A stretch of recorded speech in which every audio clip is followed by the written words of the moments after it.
Kota Jin, aku mengerti maksudmu. Aku juga berharap bahwa kota Keri dan kota pemisah langit dapat memiliki persahabatan yang mendalam. Namun, persahabatan ini tidak dapat dicapai melalui pernikahanku. Terus terang, aku sudah punya kekasih. Jenis yang bertahan selamanya. Jadi, apapun yang terjadi, aku tidak dapat lagi mencapai kerja sama melalui pernikahanku. Ini juga bukan pernikahan yang aku harapkan. Aku sangat menyesal. Xiao Mei menolak dengan sangat teliti, tanpa ragu-ragu. Putri yang duduk di sampingnya menggerakkan matanya dan ingin mengatakan sesuatu, tetapi dia tidak mengatakan apa-apa. Faktanya, ketika Jin Amuo mengatakan kemungkinan dan kondisi sebelumnya, bahkan sang putri sedikit tersentuh. Wajah Jin Amuo tenggelam, dia tidak pernah ditolak seperti ini dalam hidupnya. Bagi pria, ditolak saat melamar tidak diragukan lagi merupakan penghinaan terbesar. Namun, itu juga tidak pecah, dan dia berkata dengan sungguh-sungguh, jika itu masalahnya, maka aku tidak akan mengatakan lebih banyak. Jika Tuan Kota Mei berubah pikiran, dia dapat menghubungiku lagi. Tetapi apa yang harus aku katakan kepadamu adalah bahwa masalah ini bukan kehendakku, tetapi saran dari istana leluhur dan ayahku. Bagimu, jika kamu tidak dapat menyelesaikan masalah darah manusiamu sendiri, maka pembekalan kaisarmu tidak mungkin dilakukan di masa depan. Tidak ada lagi kaisar di klan monster merak. Saat dia berbicara, dia sudah berdiri dan mengangguk kepada Mei Gongzi, sebelum berbalik dan berjalan keluar tanpa menunggunya bangun untuk mengucapkan selamat tinggal. Jin Amuo pergi dan mengambil misi Behemoth. Pada hari pertama kedatangannya, dia baru saja makan siang dan memilih untuk pergi. Tidak berlama-lama, tidak ada keterikatan. Tapi tidak diragukan lagi bahwa Keri City tidak mendapatkan persahabatan dari Sky Splitting City. Apa yang penguasa kota pemisah surga dan Mei Gongzi, penguasa kota keluarga, bicarakan, hanya mereka sendiri dan sang putri yang tahu. Setelah mengirim tamu tak diundang ini untuk Mei Gongzi, dia kembali ke istana tuan kota. Melihat Xiao Mei yang mengerutkan kening, sang putri tidak bisa menahan nafas dan berkata, bahkan jika kamu tidak setuju, tidak perlu menolaknya secara langsung. Binatang raksasa Bimen memiliki sejarah panjang, dan yang paling kuat memang 3 ras utama. Salah satunya adalah sejauh mana kekuatan sejati Kaisar Iblis yang membelah surga dapat dicapai, bahkan para kaisar mungkin tidak sepenuhnya jelas. Dengan cara ini, ia masih berada di peringkat keempat. Jika kamu bisa mendapatkan dukungan dari sekutu seperti itu akan menjadi hal yang baik untukmu dan kota Keri. Bahkan jika kamu malu, kamu harus benar-benar menjaga hubungan yang relatif damai dengan Jin Amuo. Xiao Mei memandang sang putri, menghela nafas pelan, dan berkata, Ibu Baptis. Jika itu meminta sesuatu yang lain, aku pasti akan setuju dengan itu. Bagaimana aku tidak tahu berapa banyak dukungan dari Sky Splitting City akan membawa kita. Tapi pernikahan tidak. Jika aku ambigu tentang hal itu, dan bahkan membuatnya merasa seperti itu, lalu bagaimana aku bisa tetap membayar untuknya, bahkan dengan pengorbanan itu. Tang San, dengan nyawanya untuk melindungiku. Dalam hal ini, aku tidak akan ragu-ragu. Aku tidak ingin ada kerenggangan muncul antara hubunganku dengan Tang San. Oleh karena itu, aku harus menolaknya. Maafkan aku ibu. Aku minta maaf untuk klan merak kami tentang ini. Sang putri menatapnya dalam-dalam, dan tiba-tiba tidak bisa menahan tawa. Anak bodoh, tidak apa-apa. Aku hanya merasa sedikit kasihan. Kamu benar-benar seperti aku. Kamu juga otak cinta. Saat itu, jika aku tidak menjadi otak cinta, posisi Raja Iblis Merak, yang akan mendapatkan ayahmu. Yo, bagaimana denganku? Pada saat ini, suara yang familiar datang. Xiao Mei dan Wang Fei berbalik dan melihat, itu adalah Xiao He, yang sekarang menjadi penasihat pertama kota Keri, yang bisa masuk dan meninggalkan rumah penguasa kota sesuka hati. Ayah, mengapa kamu kembali? Aku tidak tahu mengapa, sejak Xiao He menjadi manusia, Xiao Mei merasa bahwa dia menjadi lebih dekat dengannya. Xiao He berkata, Tang San yang mengirimku kembali. Mengetahui bahwa tuan kota ada di sini hari ini, dia memintaku untuk memberimu nasihat. Dia tidak bisa lepas dari hal-hal penting di masa depan. Bagaimana tujuannya? Apa alasan kedatangan tuan kota? Xiao Mei dan sang putri saling memandang, sang putri tidak bisa menahan tawa dan berkata, anak ini Tang San tidak akan datang sendiri, dan istrinya akan dibawa pergi. Xiao He tercengang sejenak, apa maksudmu? Tuan kota pemisah surga ada di sini, apakah karena dia memohon untuk menikah? Pengadilan leluhur mengizinkannya. Betapa pintarnya dia, kata-kata sang putri langsung membuatnya mengerti maksud dari penguasa kota pembelah surga. Xiao Mei memeluk sang putri, "Bu, apa yang kamu bicarakan? Siapa istrinya?"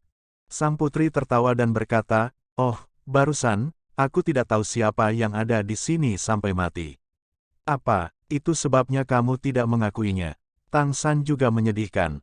Xiao He menggelengkan kepalanya tanpa daya, "Jangan membuat masalah untuk saat ini. Ceritakan tentang situasi spesifiknya, aku akan memikirkannya." Baru pada saat itulah Xiao Mei memberitahu Xiao He seluruh proses kedatangan Jin Amuo hari ini dan percakapan dengannya tanpa kelalaian. Xiao He mendengarkan dengan sangat serius, dan mengajukan beberapa pertanyaan.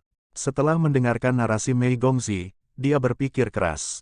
Setelah beberapa lama, Xiao He mengangkat kepalanya lagi dan berkata, "Masalah ini tidak mudah. Kaisar Iblis Besar Tianhu, Kaisar Iblis Besar yang membelah langit. Ini harus menjadi kesepakatan di antara mereka. Kaisar Iblis Agung Tianhu adalah yang paling menentang pembekalanmu sebelumnya, tapi sekarang dia harap kamu segera menjadi kaisar. Kontras sikap sebelum dan sesudah ini pasti karena apa yang terjadi." Xiao Mei berkata, "Dari apa yang dikatakan Jin Amuo, dia harap kamu dapat bersaing untuk keberuntungan dengan lebih baik." Xiao Hedao, ini sangat penting, dan itu harus menjadi akar masalahnya. Untuk Kaisar Iblis Rubah Surgawi, membiarkan Tuan Kota Pemisah Surgawi datang untuk meminta kerabat pasti akan memiliki banyak tujuan. Jika ini dilakukan, itu pasti akan membantu para peri mengkonsolidasikan keberuntungan mereka. Hal baiknya adalah setelah kamu menjadi kaisar di masa depan, keberuntungan kekaisaran Tianyu akan meningkat lagi. Jika Jin Amuo juga menjadi seorang kaisar, itu akan berbeda. Kaisar Iblis Tianhu harus bisa untuk mengumpulkan lebih banyak orang.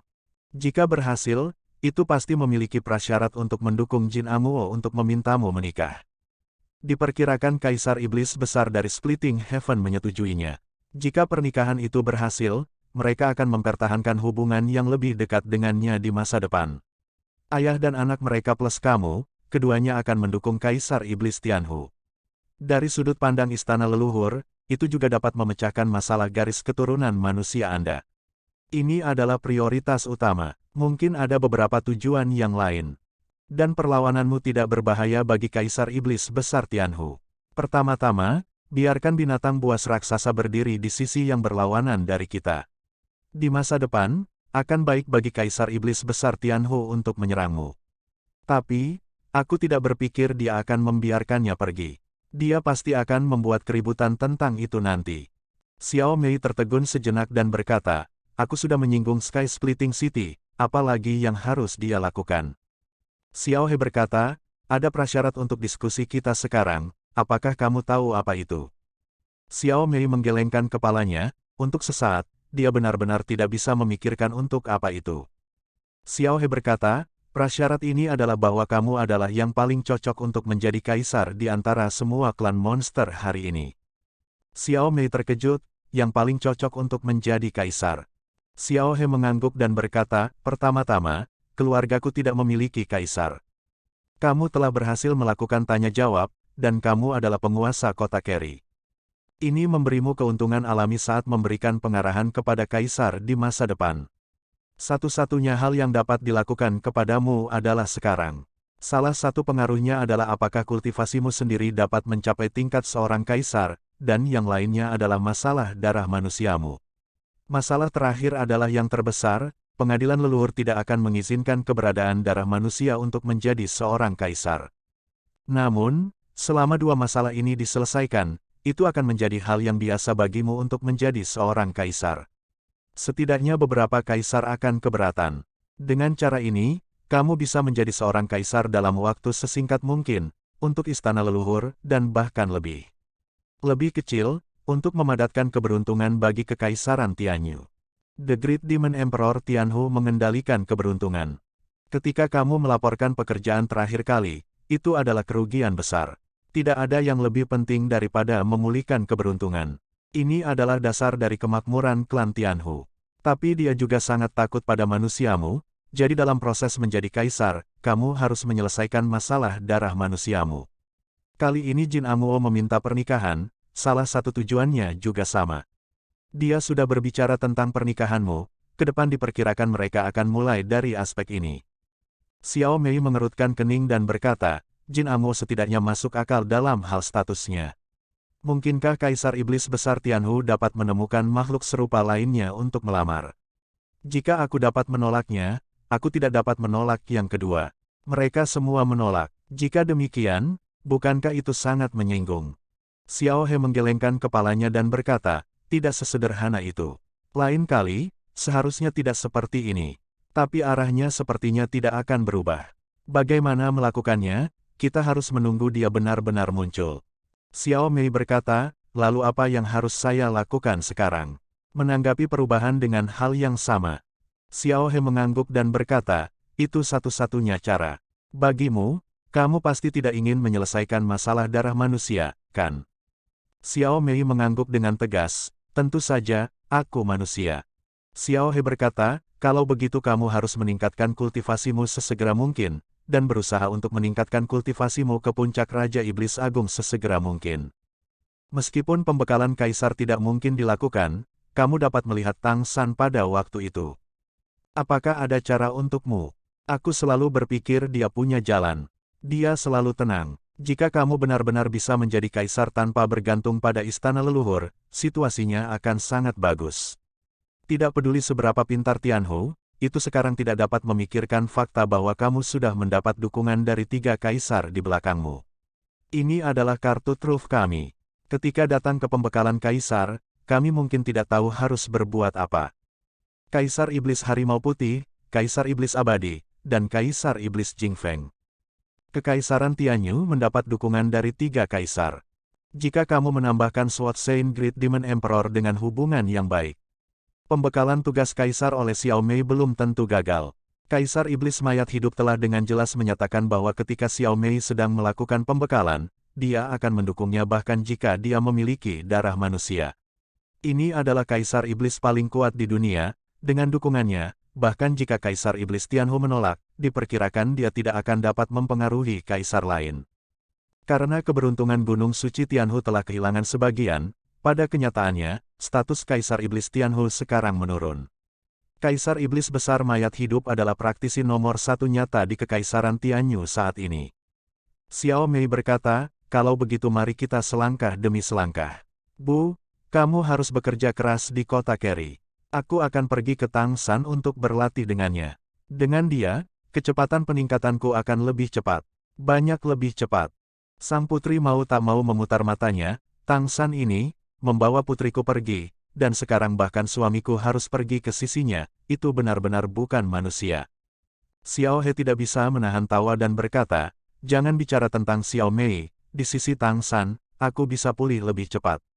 Aku adalah tubuh manusia sekarang, dan dia paling tahu tentang tubuh manusia. Mengapa Xiao Mei bisa ada di sini? Memiliki kultivasi seperti itu di usia yang begitu muda tidak dapat dipisahkan dari Tang San. Untuk mengatakan bahwa di benua peri, aku benar-benar ingin membuat peringkat keberadaan yang aku takuti. Tempat pertama bukanlah Kaisar Iblis Tianhu, tapi itu Tang San. Selain itu, dia penyelamatku, dan aku selalu harus membalas rasa terima kasih. Pergi saja ke Pulau Bulan Sabit untuk menemukan kami saat kau bebas. Baru-baru ini, dia akan membuat keributan besar di Pulau Bulan Sabit. Benar-benar mengejutkan, bahkan bagiku, ini adalah pengalaman sekali seumur hidup. Mendengar apa yang dia katakan, Wang Fei dan Xiao Mei merasa sedikit penasaran, dan Wang Fei bertanya dengan rasa ingin tahu, apa yang dilakukan Tang San di Pulau Bulan Sabit. Xiao He berkata, dia mencoba menghubungkan pulau-pulau tempat manusia berimigrasi, dan kemudian membangun negara mereka sendiri di luar benua peri untuk manusia. Mendengar apa yang dia katakan, Xiao Mei lebih baik, dia sudah tahu tentang keinginan Tang San untuk mendirikan negara. Tetapi sang putri tercengang, membangun negara. Apa tujuan membangun negara? Apakah manusia sekarang sudah mencapai titik di mana mereka bisa membangun negara? Xiao He berkata dengan senyum masam, akulah yang telah bekerja keras. Dia hanya penjaga toko yang lepas tangan. Aku sekarang adalah Perdana Menteri sementara negara embrionik ini, dan aku bertanggung jawab atas semua urusan. Aku bisa katakan, akan ada banyak hal untuk dihubungkan denganmu di masa depan. Carry City diam-diam memberikan beberapa dukungan.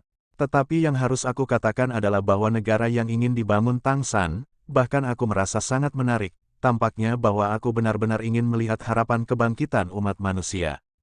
Pulau Bulan Sabit. Pada saat ini, Tangshan berdiri di pantai Pulau Bulan Sabit, di laut biru yang tak berujung, sosok besar melayang di laut, membungkuk hormat ke arahnya. Pemimpinnya adalah 5 raja dari klan raksasa laut. Raja Zongzu raksasa laut dengan hormat berkata kepada Tangshan, Tuan Dewa Laut, klan raksasa laut memiliki total lebih dari 3 juta orang, dan sekarang 1 juta orang akan datang ke sini satu demi satu. Di masa depan, klan kami akan mendirikan sebuah pemukiman di sini, dan mulai sekarang, disinilah kita tinggal.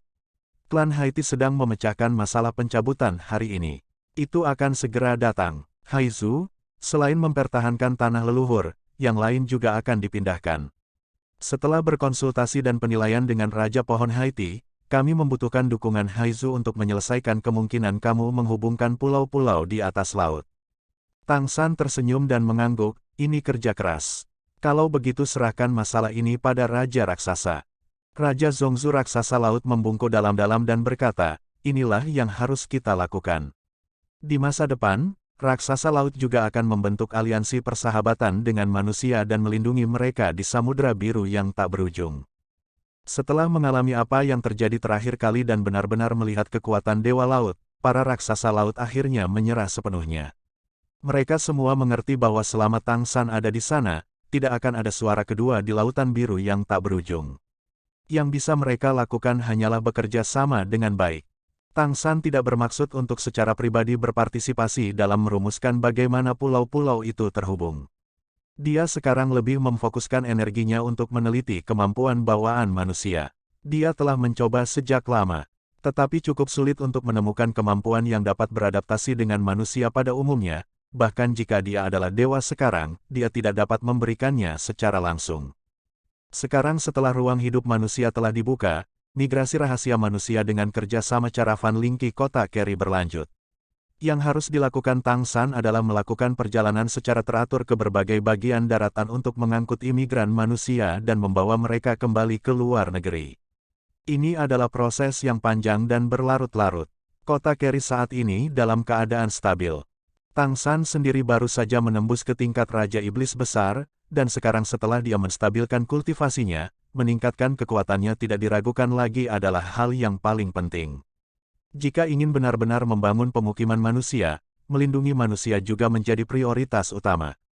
Setidaknya dari sudut pandang saat ini, fajar umat manusia telah terlihat, dan selanjutnya, langkah mana yang dapat dia dan Xiao Mei ambil adalah prioritas utama. Tujuan selanjutnya adalah menjadi kaisar, hanya ketika keduanya menjadi kaisar, sehingga manusia benar-benar dapat memiliki walinya sendiri, manusia dapat memiliki ruang yang cukup untuk berkembang. Tetapi setelah menjadi kaisar, Tangshan dan Xiao Mei tidak punya banyak waktu untuk tinggal di pesawat ini. Ketika dia mencapai puncak kaisar dan ingin menerobos ke tingkat Raja Dewa, itu adalah saat ketika dia akan meninggalkan pesawat ini dan kembali ke pesawat aslinya. Oleh karena itu, sebelum ini, setidaknya satu jenis bakat harus dipecahkan untuk manusia. Manusia hanya bisa berdiri dalam arti yang sebenarnya jika memiliki bakatnya masing-masing. Dalam beberapa hari terakhir, dia telah berkultivasi dan meneliti pada saat yang bersamaan. Tapi ada hambatan dalam penelitian. Dan untuk sementara, dia tidak bisa memikirkan cara yang baik. Tubuh manusia itu sendiri terlalu rapuh, jika hanya gen bawaan yang ditanamkan ke dalam diri manusia, itu mungkin bukan hal yang baik untuk manusia. Dan tidak mudah untuk menularkannya. Bahkan dapat mempengaruhi kemampuan manusia untuk bereproduksi. Memiliki bakat hebat dengan mengorbankan reproduksi juga tidak masuk akal bagi manusia. Oleh karena itu, dalam aspek penelitian bakat, Tangshan harus mempertimbangkannya secara komprehensif. Tidak, itu tidak bisa terus seperti ini. Terus bermeditasi seperti ini bukanlah jalannya. Tangshan bangun dari meditasi dan berkata pada dirinya sendiri. Pada saat ini, cahaya perak menyala di rumah kayu, dan dua sosok muncul pada saat yang sama, Xiao Mei dan Xiao He yang kembali bersama. Melihat Mei Gongzi, alis Tangshan yang semula mengernyit menjadi rileks, berdiri untuk menemuinya. Apa, City Lord Splitting Heaven telah mengaturnya? Tangshan bertanya. Xiao Mei berkata, dia sudah pergi. Tang San berkata dengan heran, begitu cepat. Apa tujuan kedatangan mereka kali ini? Xiao Mei memandangnya dengan setengah tersenyum, dan berkata, dia di sini untuk melamar. Dia ingin menikah denganku. Apakah kamu takut? Hampir seketika, cahaya keemasan melintas di mata Tang San, tetapi dengan senyum di wajahnya dia berkata, tentu saja tidak takut, aku percaya kamu. Apakah kamu yang mengusir mereka? Xiao Mei berkata tanpa daya, kalau tidak, apa yang bisa kita lakukan? Saat ini, dia secara singkat menjelaskan penilaiannya dan Xiao He. Setelah mendengarkan ceritanya, Tang San berkata, Perdana Menteri kita benar, kita hanya bisa menunggu untuk masalah ini. Mari kita lihat trik apa lagi yang bisa dilakukan Kaisar Iblis Besar Tianhu. Aku layak untuknya karena tidak pergi kepadanya. Dia masih berusaha menghalangi kita. Sebelum meninggalkan pesawat ini, Kaisar lain akan melupakannya, dan aku tidak akan pernah melepaskannya. Melihat Tang San mengucapkan kata-kata kejam dengan senyum di wajahnya, pikiran Xiao He bergerak sedikit, dan berkata, Dewa Laut Tuhan kita, sekarang setelah klan raksasa laut telah tiba, mereka juga telah mendiskusikan denganku cara untuk menghubungkan pulau-pulau itu, jika itu benar-benar bisa dilakukan, itu adalah proyek yang hebat. Di masa depan, itu akan memiliki manfaat yang tak terhitung untuk pengembangan manusia di luar negeri. Apa pendapatmu tentang rencana spesifik itu? Tang San berkata dengan senyum masam, aku sibuk dengan penelitian baru-baru ini, dan aku belum tahu rencana spesifiknya. Ceritakan tentang itu. Xiao He menepuk dahinya, apakah kamu benar-benar akan meninggalkannya? Tang San tersenyum dan berkata, denganmu di sini, apakah kamu masih membutuhkanku untuk mengurusnya? Bukannya aku ingin membuang tanganku, yang utama adalah aku harus mengecilkan perasaan keberadaanku di antara orang-orang. Di masa depan, aku akan selalu pergi dengan Xiao Mei. Inilah yang aku janjikan kepada master pesawat ini, dan aku harus melakukannya. Untuk sebagian besar klan laut, Dewa Lautku adalah ilusi. Dan sebagian besar klan laut memiliki kebijaksanaan rendah, jadi lebih baik menyelesaikannya. Tapi bagi manusia, jika kehadiranku terlalu kuat, atau bahkan mendapatkan lebih banyak kekuatan kepercayaan dari manusia, itu berbeda dari klan laut. Aku adalah Dewa Laut, dan itu hanya wajar bagiku untuk mendapatkan kekuatan kepercayaan dari laut. Tapi jika di sisi manusia, akan ada banyak masalah. Pesawat juga akan merespon, yang kemungkinan besar akan membawa bencana bagi manusia. Jadi, kamu hanya bisa bekerja keras. Xiao He berkata tanpa daya, lagi pula, tidak ada yang tahu apakah yang kamu katakan itu benar atau salah, jadi aku akan menganggap itu benar. Tapi aku masih harus memberitahumu rencananya. Spesifiknya seperti ini. Saat ini, pulau-pulau di mana kita manusia berimigrasi umumnya dibagi menjadi 6 wilayah. Setiap wilayah memiliki beberapa pulau besar atau kecil. Sama seperti Pulau Bulan Sabit, sebenarnya ada puluhan pulau. Keenam wilayah tersebut relatif tersebar. Oleh karena itu, setelah berdiskusi dengan raksasa laut, mereka siap membuat langkah besar untuk menyelesaikan masalah kelangsungan hidup manusia sepenuhnya. Jika proyek ini akhirnya berhasil, maka itu akan cukup untuk menampung puluhan juta manusia yang hidup dan bekerja dalam damai dan kepuasan. Mendengar apa yang dia katakan, Tang San dan Xiao Mei tidak bisa menahan diri untuk tidak tersentuh. Xiao He melanjutkan, di antara mereka, fondasi yang paling penting adalah bahwa raksasa laut akan mentransfer semua pilar laut yang tidak membutuhkan Zenhai dengan cara apapun. Kami akan membagi 6 pulau menjadi seluruh area. Pilar laut semuanya berakar pada daerah ini. Artinya, wilayah yang luas digariskan dengan 6 pulau sebagai puncaknya. Dengan pilar laut di bawah air laut, tidak akan ada cuaca buruk ke laut. Situasi ini memiliki dampak yang sangat besar. Dengan cara ini, wilayah laut akan jauh lebih stabil. Ini juga akan memudahkan langkah kami selanjutnya. Menurut Raja Raksasa Laut, bagian terdalam dari wilayah laut ini sekitar meter kering, tetapi sebagian besar berada di kedalaman 200 hingga 500 meter. Secara relatif, itu masih bisa dioperasikan. Setelah menenangkan wilayah laut, itu juga digunakan sebagai pendukung. Kemudian gunakan tubuh klan Haiti untuk mempromosikan kelahiran skala besar di daerah ini. Batang klan Haiti setelah musim gugur di lantai di atas dan digabung dengan cabang. Langkah pertama adalah mendirikan lebar 5 jembatan laut sekitar 10 meter membuka hubungan antara 6 pulau dan membentuk interkoneksi. Dengan kemampuan klan raksasa laut dan klan Haiti saat ini, ini sepenuhnya dapat dicapai. Langkah kedua adalah membiarkan suku Haiti terus bertelur di seluruh area, sehingga lebih banyak kanopi pohon Haiti dapat tumbuh di atas laut. Kemudian gunakan mereka dan pilar laut sebagai titik pendukung untuk membangun tanah di atas. Dengan cadangan suku pohon Haiti saat ini, batasnya itu dapat menyelesaikan pembangunan sepertiga dari tanah. Tentu saja, yang disebut tanah ini sebenarnya mengambang di laut, dan bagian bawahnya didukung oleh Haiti dan Tianzhu. Bila perlu, klan Tianzhu dan Haiti akan tenggelam di bawah laut, sehingga tanah yang dibangun akan tenggelam dan disembunyikan. Ini adalah proyek fase kedua. Bagaimana menggunakan sepertiga area ini untuk membangun laut dan tanah perlu dinegosiasikan dengan hati-hati. Langkah terakhir adalah yang paling lama, yaitu merebut kembali laut. Setelah klan Haiti dan klan raksasa laut Haizu berakar di sini, ada banyak fondasi. Kemudian, kamu bisa mendapatkan lebih banyak lumpur, batu digunakan untuk secara bertahap merebut kembali seluruh area. Dengan dukungan dan konsolidasi klan Haiti dan pilar laut, fondasi tanah reklamasi ini stabil. Ketika seluruh area yang dihubungkan oleh 6 pulau terisi penuh menjadi tanah setelah itu, sebuah benua kecil. Kami menghitung bahwa luas keseluruhan akan mendekati 1/10 dari benua peri. Cukup bagi manusia untuk bertahan hidup. Bahkan jika Tang San adalah penggagas kejadian ini, setelah mendengarkan deskripsi Xiao He tentang keseluruhan proyek, dia tidak bisa menahan diri untuk tidak menarik napas dalam-dalam.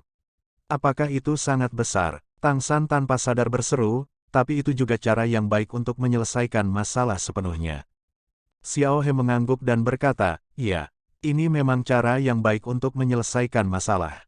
Premisnya adalah bahwa istana leluhur dari benua peri tidak akan datang untuk menyerang atau mempengaruhi. Aku pikir selama fase pertama dan kedua dari proyek, seharusnya belum ditemukan. Tetapi jika pada tahap ketiga, ada tanah yang begitu luas di sini, dan tidak terlalu jauh dari benua peri, akan sulit untuk tidak ditemukan." Tang San berkata, pada saat itu, kita harus memiliki kemampuan untuk melindungi seluruh pemukiman manusia. Berapa lama proyek fase ketiga akan berlangsung?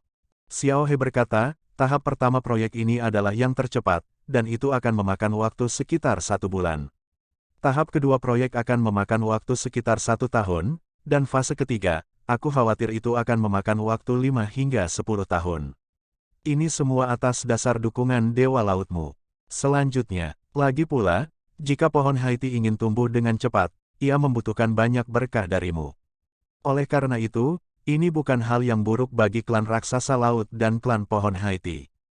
Tang San mengangguk, dalam hal ini, waktunya sudah cukup. Kalau begitu mari kita terapkan. Xiao He berkata, setelah tahap pertama proyek selesai, kita dapat mulai membangun sebuah negara. Sangat penting untuk merumuskan sistem nasional. Haruskah kamu memberi nama negara kita? Tang San tersenyum sedikit dan berkata, klan Haiti memainkan peran besar dalam membangun sebuah negara, dan kami menghubungkan setiap pulau dengan pohon-pohon dalam nada yang sama dengan Haiti. Ini seperti rakit besar yang tergantung di laut. Secara umum, mari kita panggil ini negara pembuat kayu untuk saat ini, sebagai peringatan. Di masa depan, ketika manusia benar-benar berkembang pesat, tidak ada kata terlambat untuk berubah.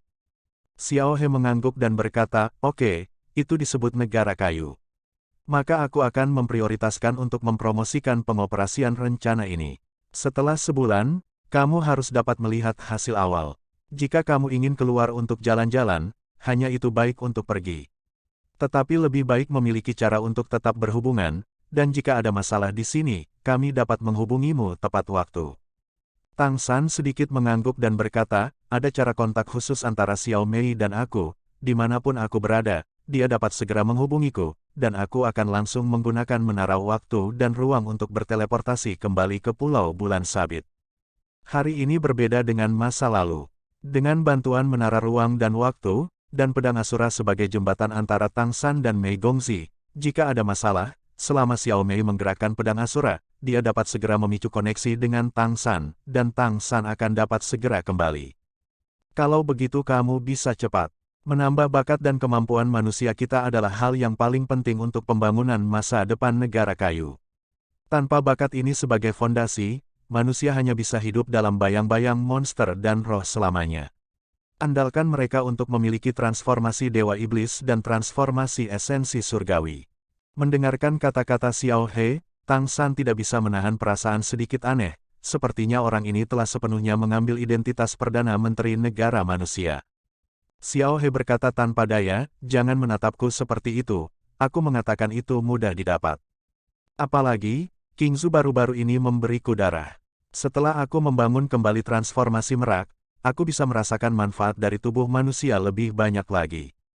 Jauh lebih mudah untuk memahami transformasi iblis dengan tubuh manusia daripada dengan tubuh monster merak. Aku rasa tidak ada yang tahu ini lebih baik dariku, karena aku telah berlatih dengan dua jenis tubuh. Ini juga membuatku memahami manusia lebih jauh. Betapa hebatnya potensi. Jika tidak ada cukup potensi, kamu dan Xiao Mei tidak akan bisa menjadi orang tercepat untuk naik ke ranah Raja Iblis Besar. Kamu berdua berada di bawah usia 20. Ini belum pernah terjadi sebelumnya di benua peri.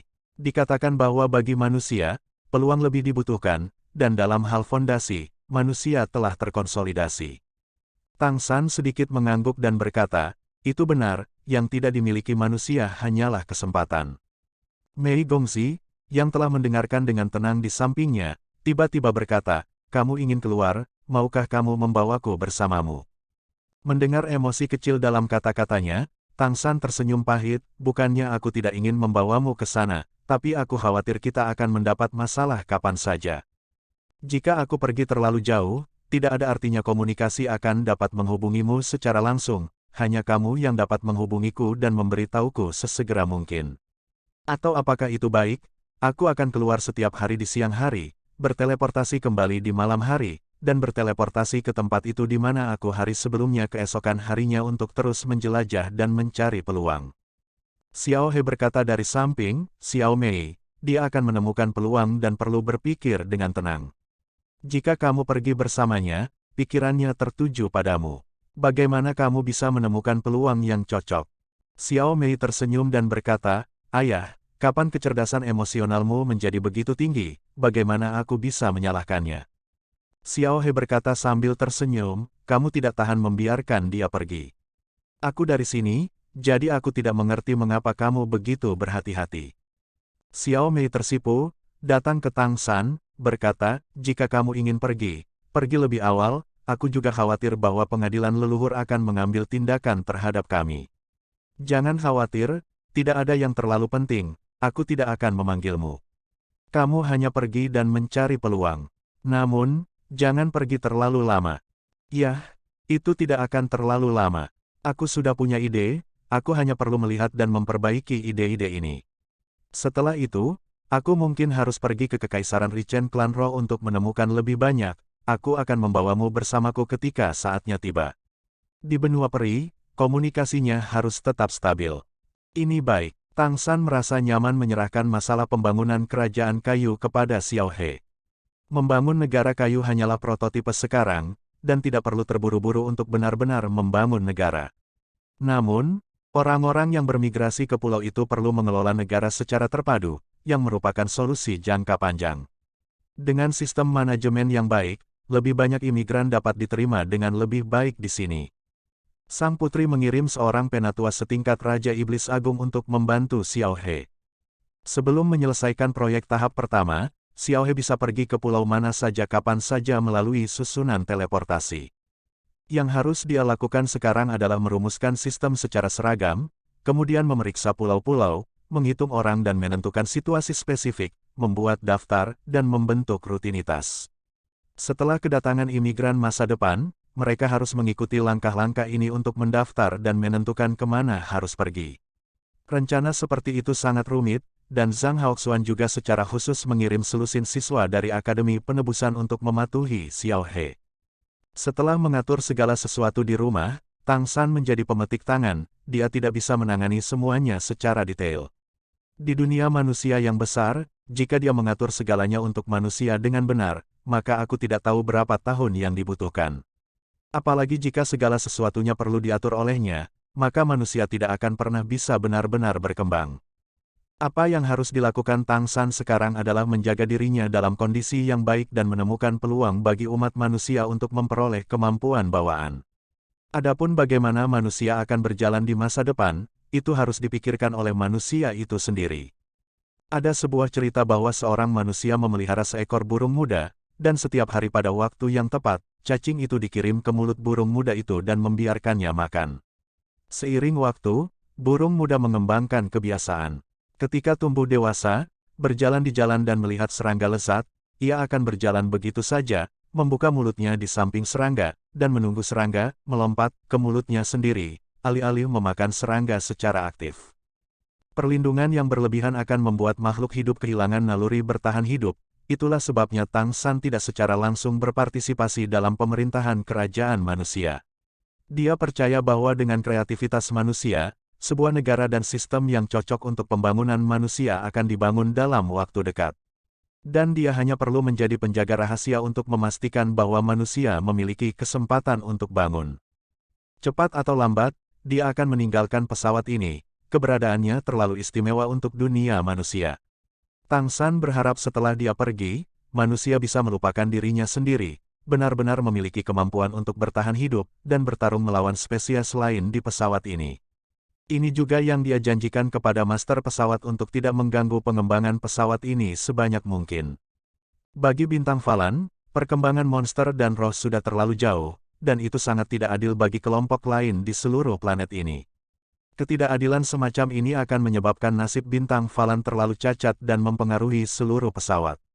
Inilah mengapa Master of the Plane akhirnya menyetujui proposalnya. Jika pesawat bintang Falan berada dalam kondisi yang sangat baik, maka cara terbaik bagi master pesawat untuk menyelesaikannya adalah dengan membunuhnya dengan cara apapun. Tang San menggunakan setengah keberuntungan di Taman Surga untuk memenangkan pesawat, dan kemudian membuang godaan besar untuk menjadi keberadaan yang begitu istimewa di depannya, kembali ke posisi dewa tanpa adanya alam dewa. Tetapi dia tahu betul bahwa pesawat bintang Falan tidak memberinya banyak waktu, dia harus melakukan banyak hal dalam waktu yang terbatas, dan kemudian pergi sesegera mungkin. Jika tidak, dia berisiko berasimilasi dengan pesawat ini. Pada saat itu, pesawat dapat merampasnya dari posisi para dewa, dan kecuali dia mengambil pesawat untuk mencapai alam para dewa, dia tidak akan pernah bisa pergi. Tetapi di bawah keadaan rentang hidup yang terbatas, dia adalah mantan Raja Dewa lagi, dan ada terlalu banyak variabel, situasi ini jelas bukan yang ingin dilihat Tang San. Hanya ketika dia mengambil alih alam Dewa Douluo, dia akan dapat mengendalikan semuanya dengan tangannya sendiri.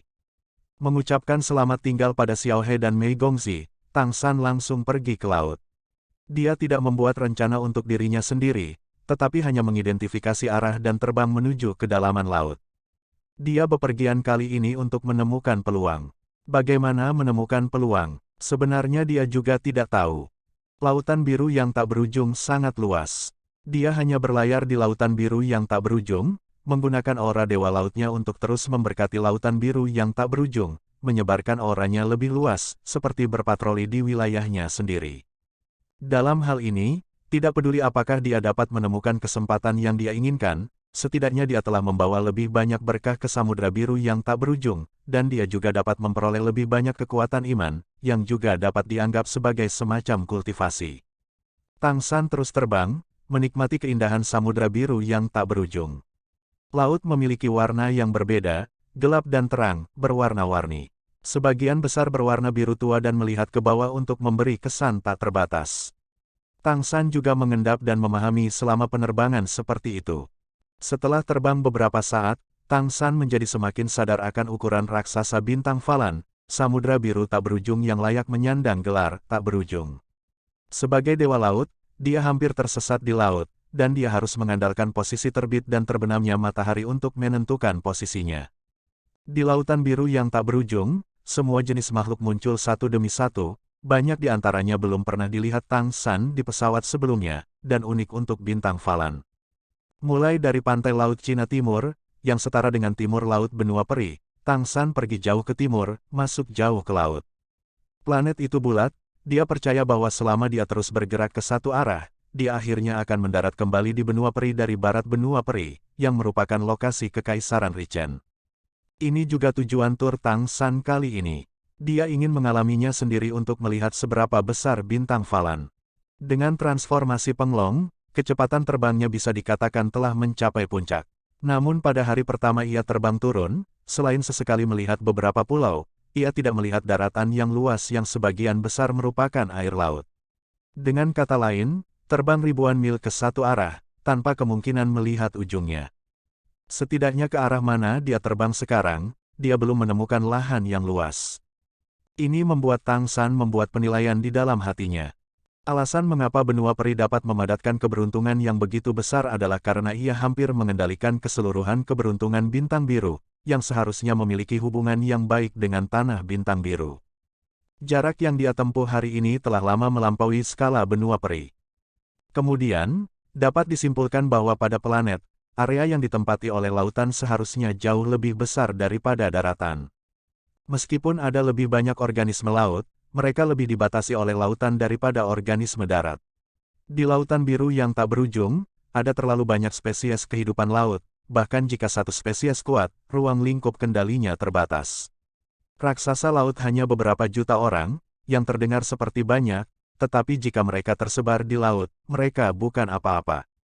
Oleh karena itu, untuk menggambarkan lautan biru yang tak berujung dalam satu kalimat, itu adalah sepiring pasir lepas. Dilihat dari pengalaman Raja Dewa Tang San, hal yang sama juga berlaku. Di planet manapun, dia belum pernah melihat situasi di mana klan laut menyatukan seluruh dunia, kecuali planet itu bahkan tidak memiliki tanah yang layak. Dengan cara ini, klan Tianhu mengambil keuntungan dari situasi ini dan secara paksa memadatkan lebih banyak keberuntungan untuk benua peri, memungkinkan monster dan roh untuk sering muncul, sehingga menempati sebagian besar keberuntungan bintang biru. Adapun apakah lautan biru yang tak berujung akan dihantui oleh nasib buruk, keluarga Tianhu tidak akan memikirkannya sama sekali. Saat terbang, Tang San melepaskan nafas berkah, juga menerima kekuatan iman dari samudra biru yang tak berujung, dan kemudian berpikir. Pertanyaan pertama yang dia renungkan adalah bagaimana membuat manusia berbakat, dan prasyarat apa yang dibutuhkan manusia untuk bangkit. Tidak ada keraguan tentang memperkuat kekuatan, tetapi atas dasar manusia, akan membutuhkan waktu bertahun-tahun untuk meningkatkan kekuatan ke tingkat bersaing dengan seluruh benua peri. Dengan alasan bahwa dia tidak dapat mengambil inisiatif untuk menghancurkan sebagian besar praktisi di benua peri, setelah dia pergi, begitu kedua ras monster dan roh menemukan ancaman ini, dia akan melumpuhkan umat manusia di buayan dalam waktu singkat. Setiap spesies yang menghadapi situasi seperti itu pasti akan menghadapinya dengan cara ini. Oleh karena itu, yang dibutuhkan manusia bukan hanya kekuatan, tetapi juga kesempatan, waktu yang cukup, dan penilaian yang tepat. Apalagi, bakat tunggal memiliki keterbatasan kreativitas manusia. Saat ini, kemampuan yang dimiliki manusia adalah transformasi Dewa Iblis. Ketika aku memberikan kemampuan baru kepada manusia, apakah aku ingin menghapus kemampuan ini? Bagaimanapun, ini adalah sejarah yang memalukan, bahkan memalukan, bagi umat manusia. Mengenai masalah ini, Tang San sudah membuat keputusan di dalam hatinya, yaitu untuk menjaga transformasi Dewa Iblis dan transformasi roh surgawi. Meski memalukan, itu juga sejarah, justru karena penghinaan itulah kita harus menghadapi sejarah dan membiarkan penderitaan ini menjadi kekuatan pendorong bagi pertumbuhan dan kemajuan manusia. Oleh karena itu, pewarisan transformasi Dewa Iblis dan transformasi esensi surgawi harus dilanjutkan. Jadi, selain itu, bakat seperti apa yang bisa kamu bawa ke manusia yang unik bagi manusia? Tang San berpikir keras tentang pertanyaan ini. Dia memiliki beberapa ide dalam pikirannya, dan apa yang harus dia lakukan sekarang adalah meningkatkan ide ini. Waktu berlalu, dan Tang San belum melihat ujung samudra biru yang tak berujung. Kota Keri. Setelah Tang San pergi, sisi manusia diserahkan kepada Xiao He, dan kota Keri memiliki putri untuk mengelolanya, jadi Xiao Mei punya banyak waktu. Tang San sedang pergi, dia hanya mencurahkan seluruh waktunya untuk berkultivasi. Semua orang berpikir bahwa Xiao Mei sangat berbakat dan jenius terbaik dalam sejarah klan yokai. Tetapi pada kenyataannya, hanya dia yang tahu bahwa dibandingkan dengan Tang San, dia masih jauh lebih buruk, dan tingkat pertumbuhan Tang San jauh lebih cepat daripada dirinya sendiri. Xiao Mei telah bangga sejak dia masih kecil, dan semua usahanya adalah untuk membuat dirinya lebih kuat. Ketika dia masih kecil, dia ingin melindungi dirinya dengan lebih baik dan membiarkan klan monster merak melihat bahwa meskipun dia adalah ras campuran, dia tidak lebih buruk dari mereka. Kemudian, ketika dia tumbuh dewasa dan menjadi lebih bijaksana, ibunya bercerita tentang penderitaan manusia, sehingga dia akan selalu ingat bahwa dia adalah manusia dan bekerja keras untuk reproduksi manusia. Dia memiliki tanggung jawab organisasi penebusan di pundaknya.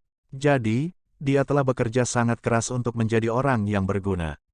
Sekarang, alasan kerja keras dan ketekunan Xiao Mei telah berubah, lebih untuk mengikuti jejak Tang San.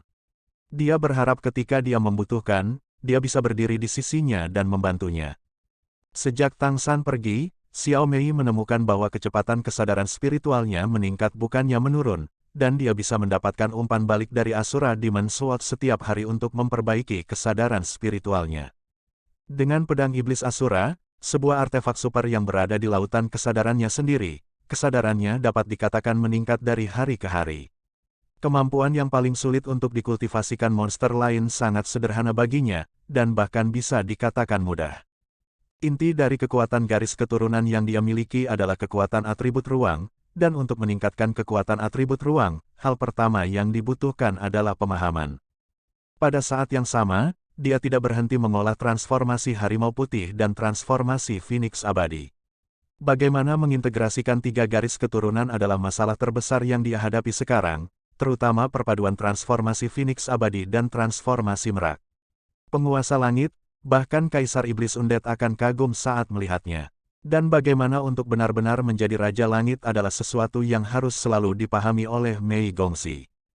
Dalam hal ini, Tang San tidak memberinya bantuan khusus, hanya mengatakan kepadanya bahwa jika dia ingin memiliki kemampuan yang begitu kuat, dia membutuhkan wawasannya sendiri, dan hanya dengan cara ini garis keturunan super dapat benar-benar terbentuk. Ketika dia bertemu dan menjadi kaisar, itu adalah kesempatan bagi 2 garis keturunan untuk benar-benar bergabung. Pada saat itu, dia tidak hanya akan menjadi Kaisar Iblis Merak Besar, tetapi juga Raja Langit. Ini belum pernah terjadi sebelumnya di seluruh benua peri, dan ini adalah eksistensi yang dapat mendominasi langit. Sejak menerobos ke tingkat dewa, Tang San jarang memberi Xiao Mei bimbingan khusus, tetapi hanya menunjukkan arah baginya untuk bergerak maju, sehingga kultivasinya tidak akan bingung. Kemudian, melalui Asura Demon Sword, dia dapat meningkatkan kesadarannya, sehingga dia dapat lebih memahami. Setelah Tang San pergi, hati Xiao Mei benar-benar tenang. Setelah berkultivasi hari ini, dia merasa telah membuat beberapa kemajuan setiap hari. Bukan satu aspek kemajuan, tapi serba. Dia merasa sangat baik, dia tahu bahwa dia pasti akan dipromosikan di masa depan, itu hanya masalah waktu. Dalam sekejap mata, Tang San telah pergi selama 7 hari. 2 atau 3 hari pertama baik-baik saja, tetapi setelah lebih dari 5 hari, Xiao Mei menemukan bahwa dia semakin merindukannya. Rindu adalah perasaan yang istimewa, indah dan bernostalgia. Dia bahkan merasa bahwa efek pelatihan dalam beberapa hari ke depan tidak sebaik beberapa hari sebelumnya. Tentu saja dia tidak akan memanggil Tang San kembali hanya karena dia melewatkannya. Apa yang dilakukan Tang San sangat penting, bagi semua manusia. Dia pasti tidak akan mengganggunya kecuali ada situasi yang sangat khusus. Xiao Mei. Segera setelah Xiao Mei bangun dari meditasi, wajah seseorang muncul di benaknya, tetapi sebuah panggilan tiba-tiba datang dari kesadarannya. Bukan suara Tang San, tapi Luo Qingsu. Xiao Mei berdiri dan maju selangkah, dikelilingi oleh cahaya perak redup, dia datang ke Luo Qingsu. Merasakan fluktuasi spasial yang sangat lemah di sekitarnya, Luo Qingsu tidak bisa tidak mengagumi dari lubuk hatinya, kamu hampir melampaui aku dalam kendali ruang. Kekuatan ruang tampaknya sepenuhnya terintegrasi denganmu. Xiao Mei tersenyum sedikit dan berkata, Bu, jangan rendah hati. Ketika kamu menjadi Raja Iblis Agung, aku tidak tahu di mana aku berada, bagaimana aku bisa dibandingkan denganmu. Namun, aku pasti akan mencoba yang terbaik untuk ikuti jejakmu. Luo Qingsu tersenyum manis. Sejak suaminya dibangkitkan, suasana hatinya menjadi lebih baik setiap hari, dan dia menjadi semakin mencintai Mei Gongxi. Sekarang dia lebih peduli pada putri baptis ini daripada anak-anaknya sendiri. Putri baptismu darah sendiri sangat baik. Bahkan tidak satu pun dari anakku sendiri yang menembus ke peringkat ke-10. Melihat yang lain, mereka sudah berada di peringkat ke-11, dan tidak ada tanda-tanda melambat dalam kecepatan peningkatan. Putri baptis ini akan menjadi raja di masa depan. Berita itu baru saja datang dari istana leluhur. Kurasa aku harus memberitahumu sesegera mungkin untuk mempersiapkan mentalmu, kata Luo Qingsu tegas. Hati Xiao Mei membeku, dan berkata, apakah karena terakhir kali Tuan Kota Jin Anguo dari Split Sky City datang? Luo Qingzu mengangguk dan berkata, ini ada hubungannya dengan insiden itu. Ada berita dari Istana Leluhur bahwa kamu sekarang telah resmi menjadi penguasa kota Keri. Sebagai penguasa kota utama, kamu perlu mempertimbangkan masalah reproduksi keturunan untuk memastikan bahwa kota ini stabil. Jadi, Zhu Ting bertanya tentang pasangannya, bagaimana kamu memutuskan untuk memutuskan? Zhu Ting memintamu untuk memberikan jawaban yang jelas. Xiao Mei sedikit mengernyit dan berkata, bagaimana aku menjawab ini? Aku hanya bisa memberitahu mereka bahwa aku belum memilikinya. Pengadilan leluhur benar-benar cukup lunak, jadi tidak bisakah orang berhenti selama beberapa hari? Luo Qingzu berkata dengan acuh tak acuh, pengadilan leluhur mengandalkan ajaran dan aturan leluhur kali ini, dan semua kata didasarkan pada alasan. Bahkan Kaisar Iblis Harimau Putih tidak dapat membantumu dalam hal ini. Itu sebabnya aku membiarkanmu melakukannya. Jadilah siap mental, kamu harus tahu, pengadilan leluhur akan terus membuat keributan dalam hal ini. Terakhir kali Tuan Kota Split Sky City datang untuk meminta pernikahan adalah ujian. Tentu saja, keberhasilan pernikahan juga harus menjadi apa yang mereka inginkan, paling berharap untuk melihat. Menurut apa yang ayahmu katakan, tujuan Kaisar Iblis Rubah Surgawi sangat sederhana, untuk memenangkan Kaisar Iblis Pemisah Surga dan menyeimbangkan hubungan di dalam Kekaisaran Tianyu. Bagaimanapun, setelah jatuhnya Crystal Demon Emperor, Phoenix Demon Clan memiliki dua kaisar, dan Unding Demon Emperor adalah praktisi nomor 1, jelas yang terkuat. Sementara Sky Splitting Demon Emperor netral, klan setan Merakami dan klan Iblis Phoenix memiliki kebencian di antara mereka. Itu pasti akan menjadi yang terbaik jika Kaisar Iblis Rubah Surgawi bisa memenangkan Kaisar Iblis Pemecah Langit. Kaisar Iblis Tianhu telah melakukan banyak hal terhadap kami sebelumnya, mencegahmu dari tanya jawab, dan menghancurkan pemukiman manusia. Ini semua kebencian. Jika kamu dapat menggunakan bantuan penguasa kota Split Sky City untuk meminta pernikahan, kamu akan menjadi objek perkawinan antara binatang behemoth, maka, masalah ini dapat diselesaikan dengan baik, tetapi juga menarikmu ke sisi mereka. Dari fakta bahwa mereka datang untuk bertanya kali ini, dapat dilihat bahwa Istana Leluhur ingin kamu menyatakan posisimu. Apakah kamu bersedia menyelesaikan masalah darah manusia, untuk memutuskan apakah akan mempromosikanmu menjadi seorang kaisar? Bagaimanapun, kamu adalah orang yang paling mungkin menjadi kaisar saat ini. Xiao Mei tidak tahan untuk tidak memprotes, aku tidak akan mengungkapkan posisiku, apa yang bisa dia lakukan untukku. Luo Qingzu membelai rambut panjang Mei Gongzi, dan berkata, sekarang bukan waktunya untuk bertindak dengan kemarahan. Jika kamu tidak mengungkapkan posisimu, mereka akan memaksamu untuk menyatakan posisimu, dan menggunakan kebenaran dari Istana Leluhur untuk menindasmu. Kali ini kami dapat menolak, mengatakan bahwa kamu masih muda, kecil, tetapi alasan ini tidak akan bertahan lama, dan tekanan baru akan datang nanti. Cepat atau lambat, kamu harus menemukan cara untuk menyelesaikannya. Xiao Mei mengangguk dan berkata, terima kasih, Bu, aku mengerti. Seperti yang ayah katakan sebelumnya, ketika tentara datang untuk memblokirnya, air datang untuk menutupinya. Aku tidak percaya, apakah mereka masih bisa memaksa aku untuk menikah. Dia mengatakan ini dengan sangat percaya diri. Jika tidak ada yang lain, dia mendapat dukungan dari setidaknya 3 kaisar di belakangnya. Tentu saja, poin ini tidak dapat diungkapkan sampai saat kritis, jika tidak maka akan menunjukkan kartu asnya, dan dia pasti akan membuat cemburu kaisar lain. Jika dia ingin menjadi seorang kaisar, itu pasti lebih sulit. Luo Qingzu berkata, kalau begitu aku akan menolak atas namamu. Xiao Mei berkata, oke. Mari kita lihat trik apa yang bisa mereka mainkan nanti. Luo Qingzu berkata, kamu harus memberitahu Tang San tentang ini, sehingga dia dapat mempersiapkan dirinya secara mental. Diperkirakan langkah Zhu Ting selanjutnya akan sangat cepat. Baiklah, baiklah. Luo Qingzu tidak tahu bahwa Tang San telah melakukan perjalanan jauh. Hanya segelintir orang yang mengetahui berita tersebut. Xiao Mei setuju, tetapi dia tidak berencana untuk memberitahu Tang San sekarang, agar tidak mengganggu persepsinya di luar. Untuk kekasihnya, dia tidak hanya memiliki cinta dan kepercayaan, tetapi juga dukungan di hatinya. Setelah terbang terus-menerus selama 7 hari, menurut perkiraan Tang San, bahkan jika hanya ke arah ini, dia akan terbang setidaknya 100.000 km, bukan tidak mungkin untuk 200.000 km. Lagi pula, Di laut, kemampuannya untuk pulih sangat kuat, dan dia tidak perlu memikirkan kelelahan sama sekali. Di tengah jalan, dia hanya berhenti di sebuah pulau yang lewat. Semakin banyak berkah yang dia lepaskan ke lautan biru yang tak berujung, semakin banyak kekuatan iman yang dia dapatkan, yang sangat membantunya, terutama untuk pemulihan kesadarannya. Semakin luas berkah menyebar, semakin banyak pahala yang didapatnya. Sekarang kekuatan iman yang dia dapatkan setiap hari setidaknya 3 kali lipat dari sebelumnya. Melanjutkan dengan kecepatan ini, dalam waktu kurang dari 2 tahun, ia akan dapat menyentuh ambang tingkat kaisar dalam hal kesadaran. Dan itu belum termasuk bonus iman yang datang dengan berkat yang menyebar lebih luas. Manfaat yang dibawa oleh posisi para dewa menjadi semakin jelas.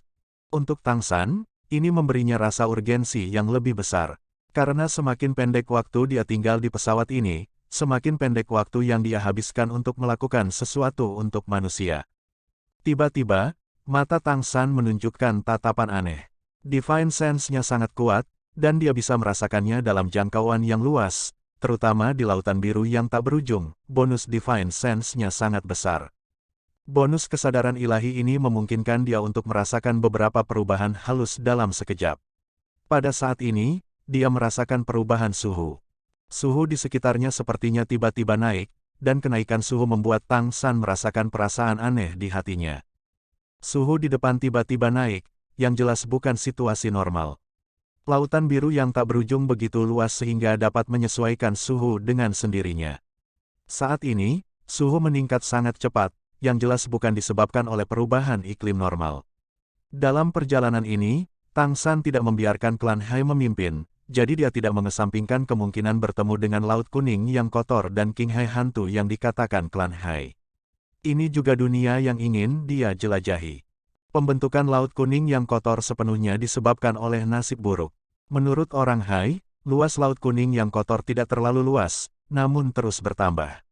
Tang San tidak terlalu khawatir tentang ini, dengan solusi wabah laut, klan laut akan berkembang lebih baik, dan laut secara alami akan memurnikan Laut Kuning yang kotor sampai batas tertentu. Tentu saja, jika itu terjadi, Tang San akan mempercepat pemurniannya. Apakah kamu benar-benar menemukan Laut Kuning yang kotor? Tang San terus mengepakkan sayapnya dan terbang ke depan. Suhu di sekitarnya semakin tinggi dan tinggi, yang tidak normal. Laut di bawahnya sedikit berwarna merah dalam ketenangan, menunjukkan perbedaan suhu air. Merah ini dari bawah ke atas, dan sepertinya ada sesuatu yang mengalir di dasar laut. Dilihat dari langit, pemandangan yang lebih aneh muncul di depan Tang San. Dalam bidang penglihatannya, laut di kejauhan semakin merah dan merah, dengan area besar berwarna merah keemasan di ujungnya, dan cahaya di laut terdistorsi. Apa ini? Elemen api di udara menjadi semakin intens. Tang San yakin bahwa ini bukan Laut Kuning yang kotor, bukan juga King Hai yang hantu. Tapi di mana tempat ini? Dengan elemen api yang begitu kuat, bahkan cairan api surgawi 7 warna di tubuh Tang San terasa gelisah. Tang San terus terbang ke depan dan menemukan bahwa elemen api menjadi semakin aktif. Perlahan-lahan, air laut di bawah kakinya berubah menjadi merah sepenuhnya, dan gelembung-gelembung bergulung. Meskipun itu bukan magma asli, itu dapat membentuk pemandangan seperti itu di laut, dan dapat dilihat seberapa tinggi suhu air laut berwarna merah keemasan di depan. Tidak heran itu memutar udara. Datang ke sini, Tang San merasa seperti dia telah datang ke dunia lain. Elemen api yang sangat kuat merangsang garis keturunan api Phoenix mayat hidup di tubuh Tang San, membuatnya sangat aktif, menyerap elemen api dengan liar, menumbuhkan dirinya sendiri sambil mengembalikan Tang San. Ini adalah keuntungan memiliki banyak tanda garis keturunan, di lingkungan yang berbeda, garis keturunan yang cocok juga berbeda. Tang San memperlambat penerbangannya, dan pada saat yang sama membuka kesadarannya, diam-diam mengamati perubahan di lautan merah ini. Segera dia membuat penemuan yang mengejutkan. Suhu air laut di bawah ini pasti lebih dari 100 derajat, di bawah suhu yang begitu tinggi, ada makhluk di air laut merah. Ada ikan, udang, dan makhluk laut lainnya, kebanyakan berwarna merah, dan semuanya memancarkan atmosfer elemen api yang kuat. Perubahan semacam ini membuat Tang San merasa sangat aneh, bahwa ada makhluk yang dapat bertahan hidup di lingkungan yang begitu keras. Di kedalaman laut, ia bahkan merasakan keberadaan tumbuhan yang juga berwarna merah dan bertahan dengan sangat baik. Dengan kata lain, Di air laut yang begitu panas, energi kehidupan masih sangat melimpah, yang merupakan fenomena yang sangat menarik. Tang San mendarat di laut, tanpa memasuki laut, dia mengulurkan tangannya dan meraihnya ke arah laut, dan tiba-tiba seekor ikan merah kecil yang berapi-api melompat keluar dari laut dan jatuh ke telapak tangannya. Ikan kecil ini memiliki gigi yang tajam, dan setelah ditangkap oleh Tang San, tampaknya tidak membelikannya akun Dewa Laut, dan menggigit langsung ke telapak tangan Tang San. Tang San tidak menekannya dengan paksa, tetapi hanya menggoyangkan telapak tangannya dengan lembut, membawa energi lembut, membuat tubuh ikan kecil tidak stabil, dan pada saat yang sama, kesadarannya juga menyapu ke arah ikan kecil itu. Setelah memindai dengan kesadarannya, Tang San tidak bisa menahan ekspresi aneh, karena dia terkejut menemukan bahwa di dalam ikan kecil ini, ada inti energi seukuran sebutir beras. Tidak diragukan lagi, energi dalam inti energi ini sangat terbatas, tetapi inti energi inilah yang membantu ikan itu menyerap elemen api secara diam-diam. Saat inti energi berkembang, energi elemen api ini memberi nutrisi pada tubuhnya. Dengan kata lain, ikan kecil ini bertahan hidup karena unsur api. Dan setelah menyerap elemen api, ia mengeluarkan nafas kehidupan yang samar dari tubuhnya untuk memberi makan kembali ke laut. Mata Tang San sedikit menyipit, jika demikian halnya dengan semua makhluk di lautan, maka ini adalah keseimbangan yang luar biasa. Apa inti energi dalam ikan kecil? Jantung elemen. Kamu harus tahu bahwa di benua peri, tidak banyak yang benar-benar memiliki hati elemen. Xiao Mei memiliki Heart of Space Elements, atau masih menjadi elementalis space, tetapi berapa tahun latihan dan berapa banyak usaha yang dia lakukan untuk mencapai level ini. Jantung unsur ikan kecil ini secara alami jauh lebih lemah dan lebih lemah daripada Mei Gongxi. Namun, jantung unsurnya tampaknya telah lahir. Dilihat dari kebijaksanaan ikan kecil ini, yang hampir tidak ada apa-apanya, unsur hati seperti itu pasti akan membuatnya lebih mudah untuk bertahan hidup dan lebih kuat. Intinya, itu juga bisa memberi kembali ke laut, yang sangat menarik. Tang San tiba-tiba memiliki perasaan, ini adalah pertama kalinya dia memiliki perasaan sejak dia keluar kali ini, dan dia sangat gembira. Dia harus melihat baik-baik area laut di depannya. Tang San menemukan bahwa makhluk di wilayah laut ini memiliki karakteristik lain, yaitu mereka tidak menerima berkahnya. Ya, berkah Dewa Lautnya sepertinya tidak berlaku di area ini. Tanpa menerima berkat, tidak akan ada kembalinya kekuatan iman. Inilah sebabnya mengapa ikan yang begitu lemah berani menyerangnya, Dewa Laut. Pada saat ini, dia merasakan sesuatu lagi, melihat ke kejauhan, dan meletakkan ikan kecil di tangannya kembali ke laut. Di kejauhan, sedikit merah tua menyala cepat ke arahnya. Cahaya ungu berkedip di mata Tang San, dan dia mengubah pupil sihir ungunya untuk melihat dengan seksama. Pada saat ini, kapal itu masih belasan mil jauhnya darinya, dan dia masih sangat percaya diri dengan penglihatannya. Tang San percaya bahwa pihak lain tidak dapat melihatnya pada jarak ini, tetapi kapal itu memang menuju ke arahnya. Ayo, dan kecepatannya sangat cepat, sepertinya ada nyala api di belakangnya, mendorong perahu ke depan dengan cepat. Seluruh badan perahu ini berwarna merah tua, dan aku tidak tahu terbuat dari bahan apa. Total ada 8 makhluk di dalam perahu. Yang lebih mengejutkan Tang San adalah bahwa makhluk-makhluk di kapal ini sangat mirip dengan manusia, hampir semuanya mirip manusia, dan mereka juga mengenakan pakaian, bukan sisik yang sering dimiliki klan laut. Pakaian merah, rambut merah, dan mata merah dengan warna berbeda.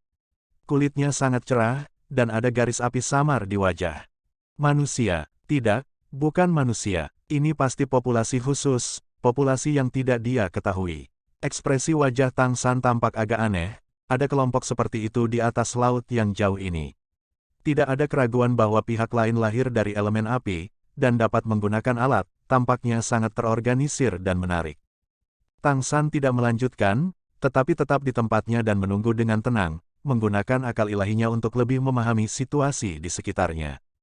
Elemen api di air laut mengalir dari bagian yang lebih gelap dari air laut dan menyebar ke arahnya. Ketika elemen api terlalu tersebar untuk mempertahankan konsentrasi tertentu, laut biru muncul secara alami. Tampaknya ada garis keseimbangan di antara keduanya. Di dalam dan di luar garis keseimbangan, ada dua dunia. Tidak butuh waktu lama, perahu semakin dekat, dan makhluk-makhluk di perahu itu melihat Tang San. Tiba-tiba, cahaya merah menyala di kapal, dan sesosok naik ke udara, api di belakangnya bermekaran, mendorong tubuhnya untuk terbang menuju Tang San dengan sangat cepat, seperti bintang jatuh. Sayap Tang San terbentang di belakangnya, melayang di udara, dia tidak melepaskan aura dewa lautnya sendiri, dia hanya terbang untuk menemui lawan. Lawan mulai melambat ketika dia berada sekitar 100 meter darinya, dan tidak langsung menyerangnya. Api yang awalnya disemprotkan di belakang tubuh berubah menjadi disemprotkan ke bawah tubuh, sehingga memperlambat kecepatannya dan menjaga keseimbangan tubuhnya. Pihak lain memandang Tang San, bibirnya bergerak, dan serangkaian suku kata aneh diucapkan. Tang San tidak bisa memahami kata-kata pihak lain. Tapi dia adalah praktisi tingkat ke-11. Bahkan jika dia tidak mengerti kata-kata pihak lain, dia bisa memahami maksud pihak lain melalui pemindaian kesadaran. Pihak lain bertanya siapa dia, dari mana asalnya, dan apa yang terjadi dengan magma Cihai. Ternyata Laut Merah ini bernama magma Cihai. Hati Tang San bergerak sedikit, tetapi dia tidak membuka mulutnya, sebaliknya, dia menggunakan akal ilahi untuk menyampaikan pikirannya, karena hanya dengan cara ini pihak lain dapat memahami apa yang dia maksud. Aku dari benua peri, dan aku seorang manusia. Aku datang ke sini dengan kapal pesiar dan menemukan tempat ajaib ini secara tidak sengaja. Ternyata tempat ini disebut magma Cihai. Apakah kamu penguasa magma Cihai? Kedua sisinya begitu dekat sehingga dia bisa melihat sisi lain dengan jelas. Pihak lain sangat mirip manusia, jika tidak berambut merah dan bermata merah, dan memancarkan fluktuasi elemen api yang kuat, hampir tidak ada bedanya dengan manusia. Elemen api di pihak lain sangat murni, dan bagian dalam tubuh tampaknya memiliki inti api, terus-menerus melepaskan elemen api keluar, dan pada saat yang sama menyerap elemen api dari udara untuk mengisi kembali dirinya sendiri.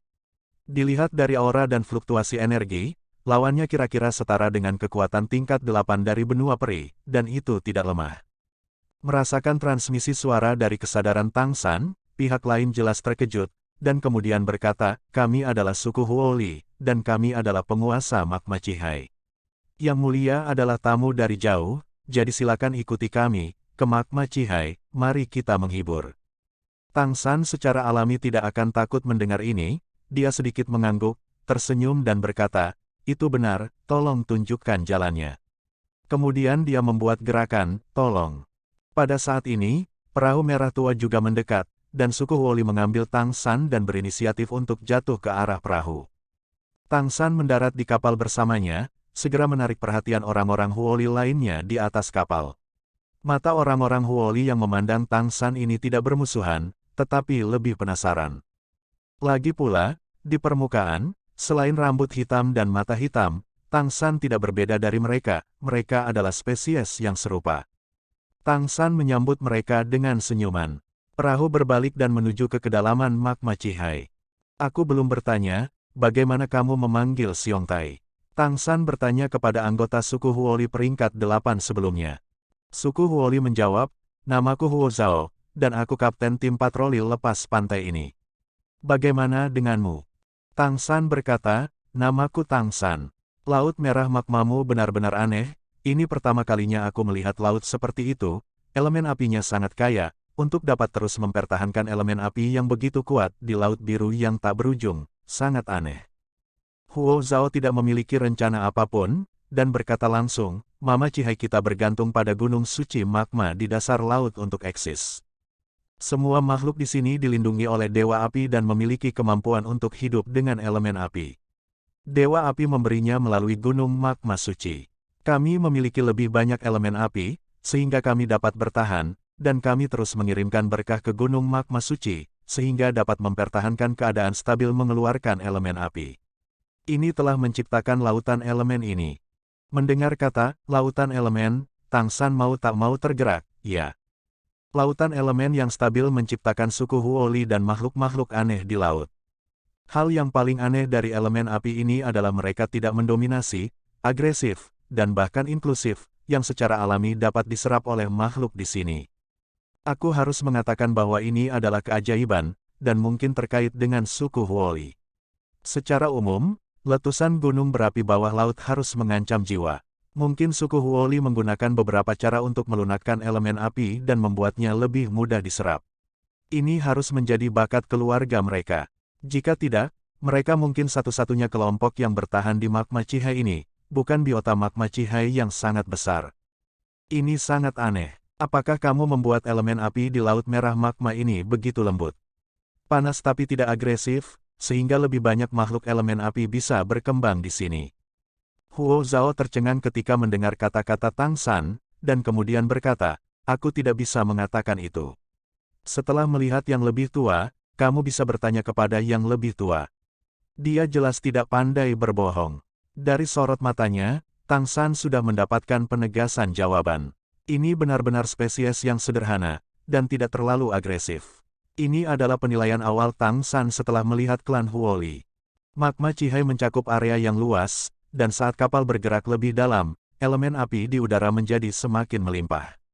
Ini memberi Tang San perasaan aneh, seolah-olah dia jatuh ke pelukan api, dan bahkan elemen api di sekitar tubuhnya terus-menerus menyusup ke tubuhnya. Dia memiliki perasaan bahwa bahkan jika dia tidak memiliki garis keturunan undet api Phoenix, dia tidak akan terluka oleh elemen api ini, terlebih lagi, elemen api ini tampaknya memiliki kemampuan untuk berasimilasi, dan mereka mencoba untuk mengasimilasi dirinya sendiri, yang lebih aneh lagi. Sungguh energi yang luar biasa. Tentu saja, dengan kultivasinya, dia pasti tidak akan berasimilasi, tetapi dia bisa merasakan bahwa asimilasi ini bukan karena kebencian, tetapi lebih seperti melindunginya. Karena jika makhluk lemah memasuki magma Cihai ini, akan sulit untuk bertahan hidup di sini jika tidak berasimilasi dengan elemen api. Proses asimilasi dapat digambarkan sebagai pembaptisan.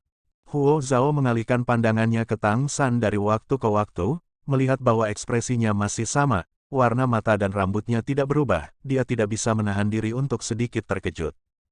Huo Zhao tidak bisa tidak berkata kepada Tang San, semakin dalam kita pergi, semakin tinggi suhunya. Elemen api dari magma Cihai akan melindungi makhluk yang masuk, aku tidak perlu melawan. Setelah dijaga oleh elemen api, kamu akan meninggalkan magma di masa depan. Dalam jangkauan Cihai, elemen api akan secara otomatis keluar dari tubuhmu, dan kamu secara bertahap akan kembali ke penampilan aslimu. Tang San bertanya dengan rasa ingin tahu, bagaimana denganmu? Apa yang akan terjadi jika kamu meninggalkan jangkauan magma Cihai? Huo Zhao menggelengkan kepalanya, dan berkata dengan bangga, kami adalah orang-orang dari Dewa Api, dan kami akan melindungi tempat ini selamanya. Kami tidak akan pergi dari sini dengan mudah.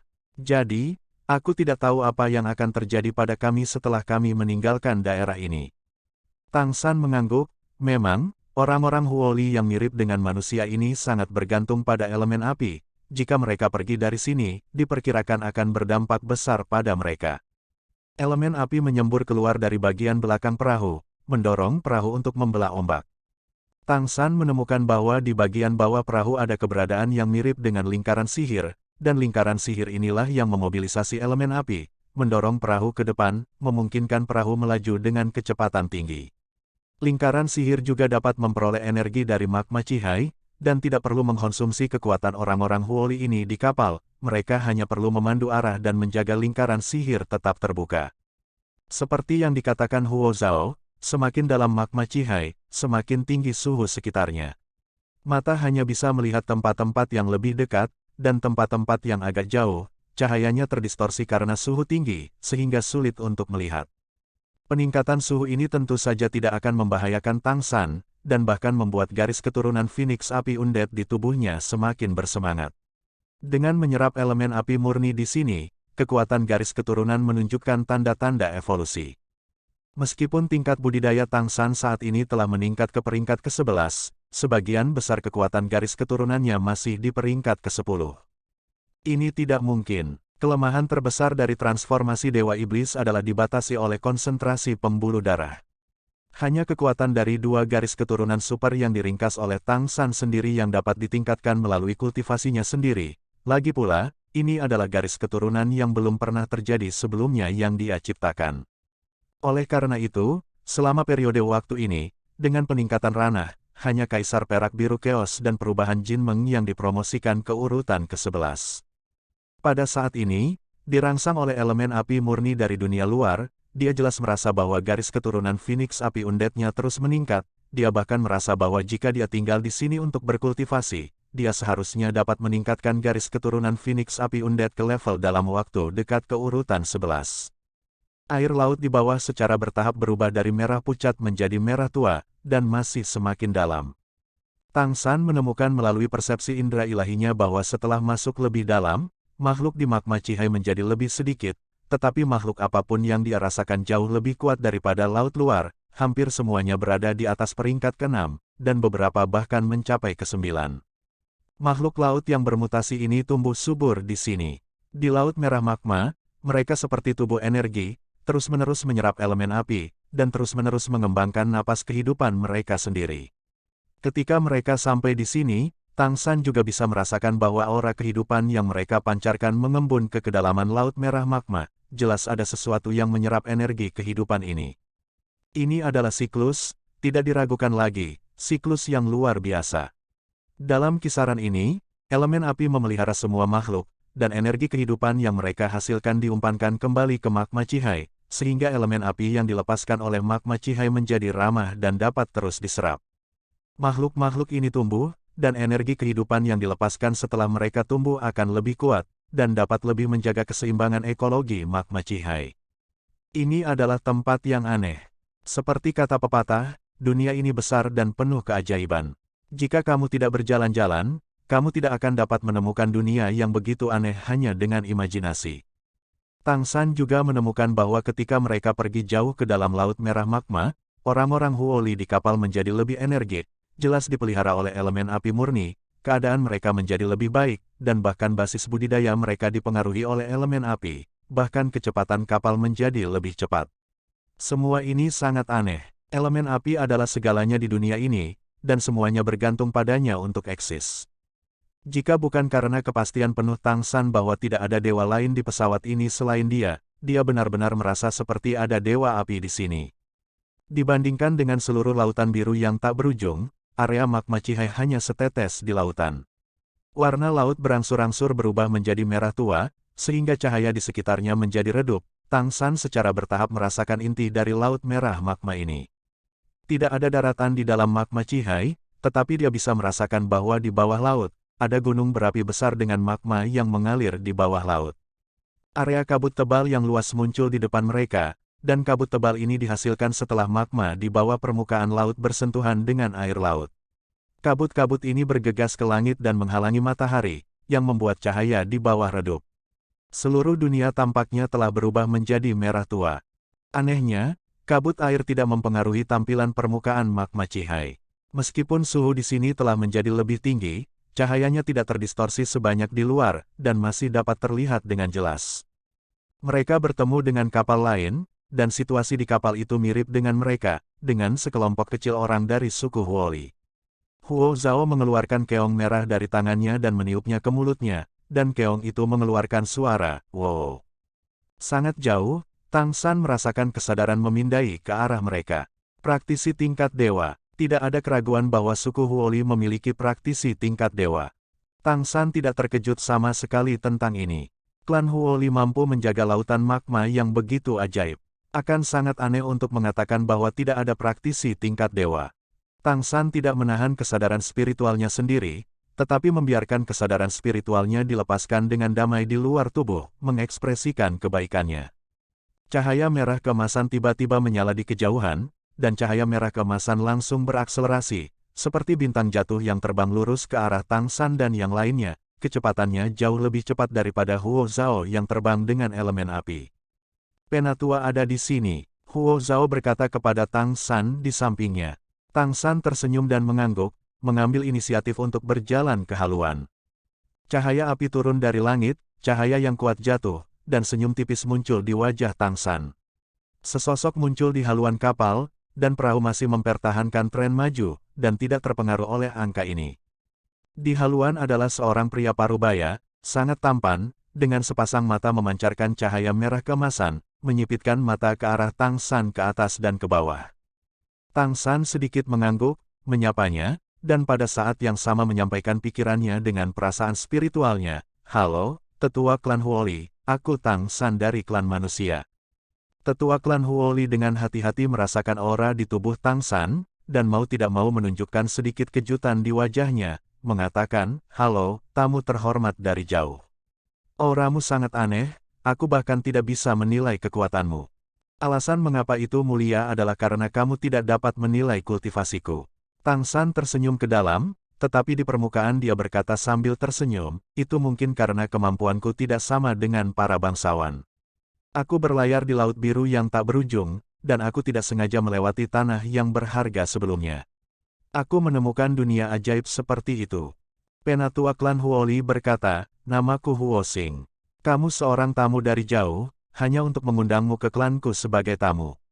Dia melambaikan tangannya, dan perahu itu segera dikelilingi oleh elemen api yang kaya, dan pemandangan di sekitarnya menjadi kabur, karena kecepatan kapal tiba-tiba meningkat secara signifikan. Huo Xing berkata kepada Tang San, tamu terhormat ada di sini pada waktu yang tepat. Baru-baru ini klan kami mengadakan perayaan vulkan. Selamat datang di Magma Cihai. Setelah berbicara, dia membungkuk sedikit ke Tang San lagi untuk menunjukkan rasa hormat. Tang San buru-buru membalas hormat dan berkata sambil tersenyum, ini kehormatanku. Ini adalah perjalanan yang berharga untuk dapat melihat dunia ajaib seperti Magma Cihai. Jika memungkinkan, aku ingin memintamu untuk memperkenalkan Magma Cihai kepadaku situasinya, oke. Huo Xing berkata tanpa ragu-ragu, tentu saja. Magma Cihai kami selalu menyambut teman-teman. Kami adalah dunia independen di sini, dan itu sangat aneh di seluruh bintang Falan. Kamu mengatakan bahwa kamu adalah manusia, yang mengejutkanku, manusia yang aku tahu, adalah spesies umum yang hidup di benua peri, dan aku tidak menyangka manusia memiliki kekuatan sepertimu. Hati Tang San tergerak, dan berkata, Penatua Huo Xing juga tahu tentang benua peri. Marshal berkata bahwa manusia adalah spesies yang umum, dan itu adalah pernyataan yang sangat sopan. Tidak ada yang tahu lebih baik daripada Tang San seperti apa manusia di benua peri. Huo Xing mengangguk dan berkata, kami dekat dengan Kekaisaran Matahari, dan kami biasanya memiliki beberapa pertukaran dengan mereka, dan kami juga bertukar bahan satu sama lain. Secara alami, kami tahu benua peri. Tang San mengangguk dan tersenyum, jadi begitu. Melalui kata-kata Huo Xing, dia mengerti di mana dia berada saat ini. Setelah berhari-hari terbang, dia seharusnya melakukan perjalanan dari timur benua peri, mengelilingi utara bintang Falan, dan tiba di barat benua peri. Magma Cihai ini terletak di Samudra Biru tak berujung di barat benua peri, yang merupakan Sunsin Empire of the Monster Rache. Di sini, tampaknya tidak jauh dari Richen Empire. Dengan kata lain, jika kamu terbang sesuai dengan rencana awal, kamu akan dapat melihat benua peri lagi dalam beberapa hari. Hanya saja dia tidak menyangka Kekaisaran Richen akan melaut dan berkomunikasi dengan suku Huoli di Magma Cihai. Huo Xing berkata, Magma Cihai kami sangat bergantung pada keberadaan Gunung Huoshan. Orang-orang Huoli memiliki sejarah panjang, jadi aku tidak akan membicarakan asal-usul kami, jadi aku tidak akan mengatakan lebih banyak tentang asal-usul kami. Klanku selalu menjaga Gunung Huoshan dan tinggal di dekat Gunung Huoshan, dan Gunung Huoshan selalu melepaskan magma inti dan mengurangi tekanan di planet. Arti keberadaan klan kami adalah untuk menstabilkan lingkungan ekologi daerah ini dengan menyesuaikan elemen api, dan kami berkembang di daerah ini. Kami membangun kota vulkan berdasarkan gunung vulkan, dan juga tempat tinggal klan kami. Tang San berkata dengan heran, apakah kota vulkan di bawah laut? Huo Xing tersenyum dan berkata, tepatnya, itu harus berada di dalam celah gunung vulkan. Bagi keluargaku, tidak ada yang lebih dekat dari gunung vulkan. Dengan kekuatan tamu terhormat, seharusnya tidak ada masalah untuk pergi ke tempat kami, kamu akan melihatnya nanti. Tang San terkejut, membangun kota di mulut gunung berapi aktif, dan gunung berapi masih meletus, tidak pernah terdengar. Orang-orang Huoli sangat kuat. Huo Xing melanjutkan, suku Huoli adalah nama kolektif dari suku kami. Faktanya, semua makhluk yang hidup di Laut Merah Magma dapat dikatakan sebagai suku Huoli. Di sini, semua orang hidup berdampingan dengan damai, dan kami suku Huoli adalah penjaga seluruh suku. Alasan mengapa kami mengenal kalian manusia adalah karena orang Huoli kami sangat mirip dalam penampilan dengan manusia. Tapi kami yakin bahwa tidak ada kekerabatan antara manusia dan orang Huoli, yang sangat aneh. Tang San mengangguk dan berkata, dunia ini begitu besar sehingga ada keajaiban. Huo Xing berkata sambil tersenyum, tepat sekali. Tamu yang terhormat, kami akan segera tiba. Tak perlu dikatakan, Tang San sudah merasakan suhu di sekitarnya sangat tinggi. Langit penuh dengan uap air panas, dan air laut di depan tidak lagi berwarna merah tua, tetapi merah keemasan, terus-menerus melonjak ke atas, memuntahkan banyak udara panas. Tidak diragukan lagi, ini adalah pusat magma Cihai, dan di bawah laut adalah kawah magma Cihai. Perahu menuju lurus ke depan menuju laut berkabut. Melihat bahwa itu akan mencapai daerah itu, tiba-tiba, bagian depan kosong, dan haluan perahu langsung turun. Semua orang Huoli ditutupi dengan lingkaran cahaya merah keemasan. Sudut 10 derajat langsung menukik ke bawah. Permukaan laut tampak retak-retak, membentuk air terjun yang jatuh. Tang San bergeming, kakinya seperti dipakukan ke perahu. Perahu jatuh, dan pemandangan di sekitarnya menjadi jelas. Tang San melihat bahwa sejumlah besar air laut mengalir dari segala arah, mengalir ke kawah, dan kemudian sejumlah besar kabut tebal naik. Di bawah laut terdapat kawah gunung berapi yang sangat besar, dan air laut yang mengalir menyatu dengan magma yang dikeluarkan dari kawah membentuk uap air yang menghanguskan. Dan di sekitar air laut seperti air terjun, lapisan lingkaran cahaya merah keemasan terus mengalir masuk. Lingkaran cahaya merah keemasan ini sangat aneh. Dengan bantuan mereka, air laut dapat mempertahankan keadaan ini. Ketika kapal yang jatuh hendak mencapai magma di bawah, tiba-tiba berputar dan datang lagi, dan cahaya merah keemasan menariknya ke dalam air terjun. Sinar cahaya merah keemasan memotong laut, dan saat berikutnya, Tang San mengikuti perahu ke dunia merah keemasan. Ini adalah gua, dan dinding batu di sekitarnya semuanya berwarna merah keemasan. Teman baik, ini semua adalah logam langka, atau logam jenis api terbaik. Bahkan Tang San tidak mengenali logam apa ini. Namun unsur api yang terkandung di dalamnya sangat kaya dan mengejutkan. Aliran air mendorong perahu untuk melanjutkan di sepanjang gua dan menempuh jarak sekitar 100 meter, aliran air di bawah secara bertahap menurun, dan perahu berhenti. Huo Xing memberi isyarat, tolong, kepada Tang San, mengatakan, silakan ikut aku, tamu terhormat. Setelah berbicara, dia turun dari kapal terlebih dahulu. Terima kasih sudah mendengarkan, sampai jumpa di video selanjutnya. Bagi yang belum subscribe, dibantu subscribe dan like-nya terlebih dahulu. Terima kasih.